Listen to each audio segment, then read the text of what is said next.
The Prime Minister said that in the handling the affairs of Antigua and Barbuda in 2021, and I quote again, sir, solid leadership and sound direction. Just pause for one moment. Antigua Newsroom. I'm not sure if you were present in the House when I had indicated that at this sitting of the budget, I was going to enforce the standing order with regard to the reading of speeches. Were you present? I'm not sure. Yeah, I was. And it seems to me you are reading your speech, and you haven't asked leave of the Speaker to read the speech. And that's one. And two, it's a mandatory. I know that this has gone on for a long time in the House. And I've decided that there are some people who have done it, and I have indicated that there should be no reading of speeches in the budget. So use your notes by all means. You can refer. Well, let me read the note, because, you know, I don't want anybody to say I'm picking on you, because I said this to everybody and I've enforced it. It's 3910. Have you got your rules? Have you got your standing orders with you? No, I don't, but I'm familiar with them. It comes under time and manner of speaking. It's 39, standing order 3910. And it says, a member shall not read his speech except with the leave of the Speaker, but he may read extracts from books or papers in support of his argument, and may refresh his memory by reference to written notes.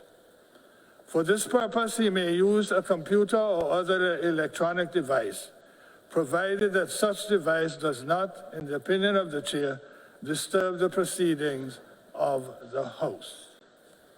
Now, the reason why I have dealt with this is I have known this rule all the time.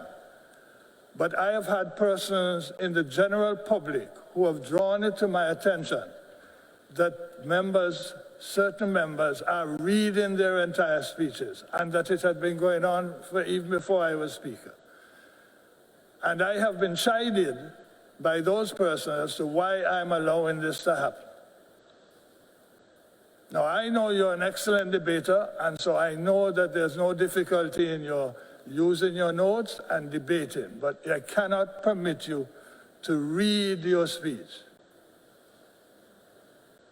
As a matter of fact, when you finish looking at that, let me read something from Erskine May. And by the way, I'll give you back your time.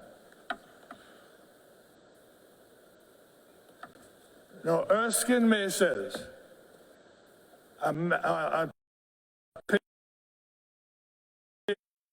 page 430 on the 24th edition.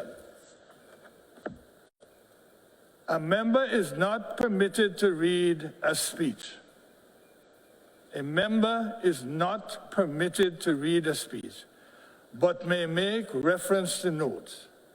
Similarly, a member may read extracts from documents, but such extracts and quotation should be reasonably short. The purpose of this rule is to maintain the cut and thrust of debate, which depends upon successive speakers meeting in their speeches to some extent the arguments of earlier speeches. Debate is more than a series of set speeches prepared beforehand without reference to each other. For the same reason, the speakers urge members to remain in their places after they have spoken and to return to the House for the concluding speeches of a debate. Actually, that final part that I read has been honored in the breach by a lot of the members. But I will deal with that. We will deal with that at another time. You have an extra 5 minutes, sir. Thank you, Mr. Speaker. Mr. Speaker, I've been in this honorable House since I was a senator, I think back in 1998 or 1999. So I'm an experienced debater.